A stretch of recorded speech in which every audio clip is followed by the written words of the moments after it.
იმიტომ რომ ვერ ახერხებს. უშუალოდ პროტესტზე დგომ ადამიანებთან მისვლას ძალიან ასე ვთქვათ გასაგებია სადაც უნდა მიხვიდე რუსთაველზე და მათ არ მგონია რომ დამატებით მისვლა ჭირდებოდეს პირიქით. არა, მაგრამ შესულად გეთახმებით, ხო? ანუ კიდევ ერთხელ უბრუნდები იმ საკითხს. მიზანი რა არის, ამით უნდა ჩამოვყალიბდეთ. არ არსებობს ქმედება იყოს გამართლებული აპრიორი. ხო, იმ თავითვე სწორი არც ერთი ქმედება არ არის. ქმედებას უნდა კონდეს მიზანი და იცოდე რომ ის ფუნქციონალურია და ეფექტი ექნება. თუ არა, მაშინ უბრუნდებით იმას, რაც არავის არ მოწონს. მე პირველ რიგში მოქმედებისთვის, იმიტომ რომ თქვენ დაინახოთ, გადაიღოთ, ტელევიზორში აჩვენოთ და ვიღაცები დაკმაყოფილდნენ, ხო? არა, რასაც თქვენ მეკითხებით, მაგეთკენ მიმავალი გზაა. არა, ზუსტად მაგას კითხულობთ.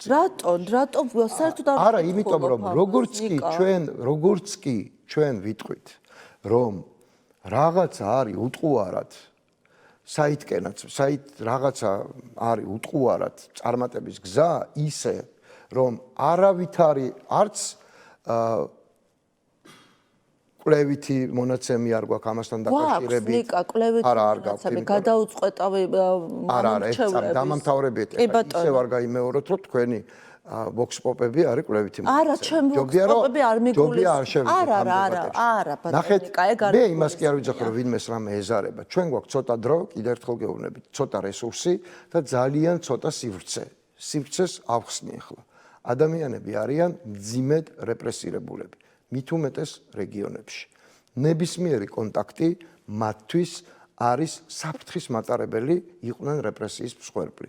იმიტომ რომ ვიღაცამ გადაწყვიტა რომ ეს ასე არის საჭირო. იმიტომ რომ მე ჩავიდე და გამოვჩდე, გადამიღონ და 5 სახლში შევიდე და ვითომ 500 სახლში ვიყავი ეს ვთქვა? არა, ეგ არ უნდა. ძალიან ხშირად თავდება ასეთი კამპანიები ასე თუ არ დადის, მართლა ის ვისთვისაც ეს არის წარმოუდგენელი, ასე ვთქვათ, სამუშაო, უმძიმესი, მაგრამ ასრულებს ამას როგორც არ ვიცი, საყვარელ საქმეს, კიდე ისევ ნიკამელიას მეუბრუნდები, ხო?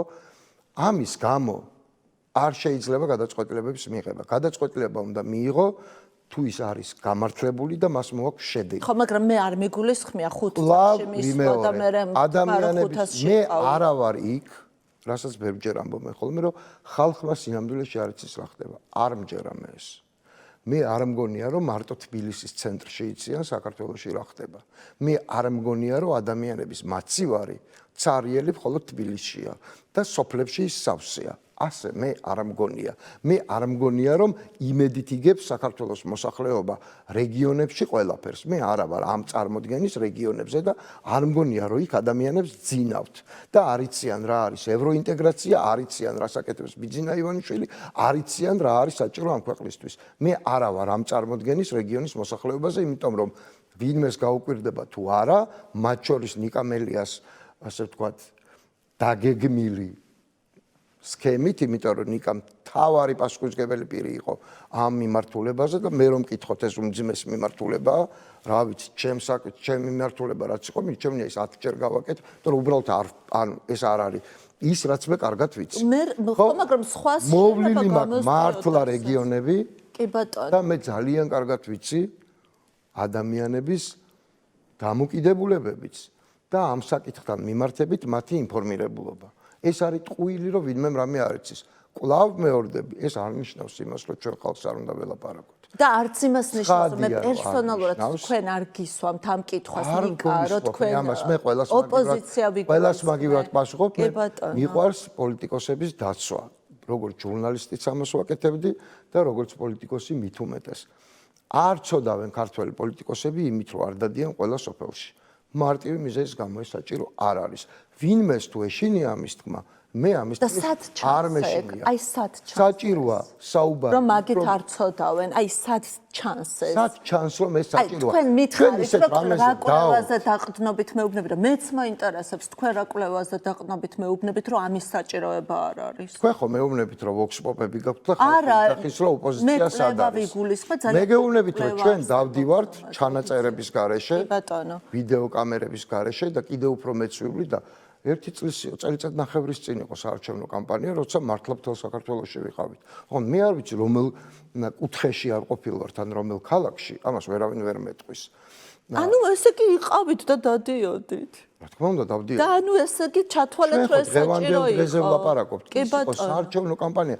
არ შეიძლება ადამიანები ვერასხვავდნენ ერთმანეთსგან საარჩევნო კამპანიას და საპროტესტო კამპანიას. ორი სხვადასხვა რამეა საერთოდ. კი, ეხლა ხართ საპროტესტო კამპანიაში. რა თქმა უნდა, რატო ვიც არჩევნებია და არ 26 მაისი არის.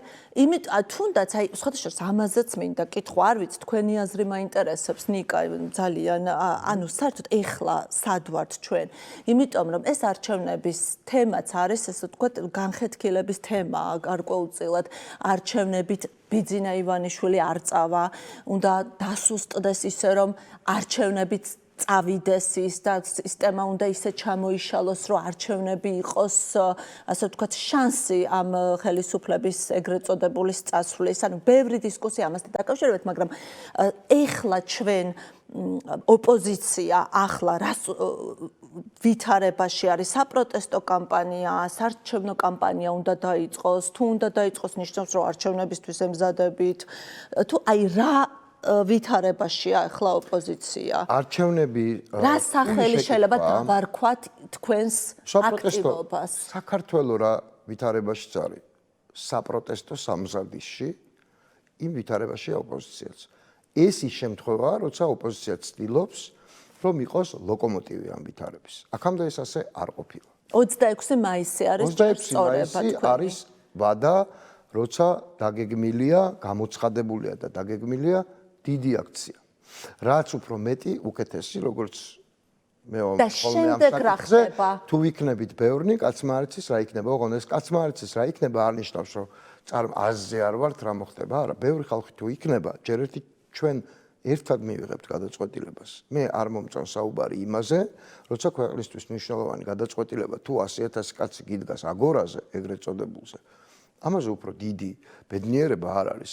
ეს არის პირდაპირ დემოკრატია. ასე იმართებოდა ყველაზე დემოკრატიული სახელმწიფოები თავის დროზე, ვიდრე პარლამენტები იარსებებდა. ასე იკრიბებოდა ხალხი და იღებდა გადაწყვეტილებას, საითკენ მივდივართ. და არ შეიძლება 100,000 კაცი იდგეს და შენ შესთავაზო მზა რეცეპტები. კი, შენ შეიძლება შენი დასაბუთებული და არავის არ ეშინია ხალხთან ურთიერთობის და მათთვის დასაბუთების, რაც თავარია და არა ისე უბრალოდ გადაგდებული სიტყვის, რომ ესე იქნება, მოდი და უყურე. არა, მაგრამ ერთადაც მივიღებთ გადაწყვეტილებას და ჩვენს სათქმელს აუცილებლად გეტყვით. თავარია ვიყოთ ბევრნი. თუ არ ვიქნებით ბევრნი, არც 4 ოქტომბერს არ იყო იმდენი რაოდენობა, როცა მთავრობა დათმობდა რაოდენობის გამო. არ იყო, არ უნდა მოვიტყუოთ თავი. ბევრი ადამიანი იყო. მე არ ვიძახი, რომ ვინმეს რამე შეეშალა და ცოტა ხალხი არ მოვიდა. უყურებდით 4 ოქტომბერს ამას მოგვიანებით კითხავთ, აი რა ჩანდა. მე მგონი სადაც გასაგებია, მაგრამ კიდევ ერთხელ ვამბობ. ის რომ თავებს არ ითვლიან, ის რომ ერთი ადამიანის პროტესტიც პროტესტია, არ არის მეგობრებო ასე. თავებს ჩვენ თვითონვე ვითვლით ერთმანეთისას, არა თუ ბიძინა ივანიშვილი. მეტიც თავებს დასავლური მედიაც ითვლის და დასავლური მთავრობებიც. თუ იქნები 10,000 იქნება სხვანაირი გამოხმაურება და სხვანაირი შედეგები, თუ იქნები 100,000 იქნება სხვანაირი გამოხმაურება და სხვანაირი შედეგები. და ამას ეს ის შემთხვევაა, სადაც size matters. ნიშნულობა აქვს რაოდენობას და ამიტომ უნდა ვიყოთ ბევრნი. ყველა შემთხვევაში ეს მაისის შემდეგ ეს იქნება საარჩევნო კამპანია? კიდევ ერთხელ აი 26 მაისის შემდეგ საარჩევნო კამპანია იქნება მაშინ, როცა არჩევნები დაინიშნება. ოღონდ დაინიშნება არჩევნები და არა ის სპეცოპერაცია მორიგი, რომელსაც ვიღაცა არჩევნებს დაარქმევს. არჩევნები სანამ კი ამას ჭირდება საუბარი. ხო, მაგრამ ამას როც ჭირდება? ხო, მე დრო 3-4 თვეა საარჩევნო კამპანია, შეიძლება 6 თვეც იყოს. მაგრამ მე ეგ არ ნიშნავს იმას, რომ ჩვენ არ გვექნება დრო იმისი, რომ ადამიანებს ველაპარაკოთ, დენის ფული როგორ გავაიაფოთ და ძროხა როგორ უნდა იყიდოს მეორე.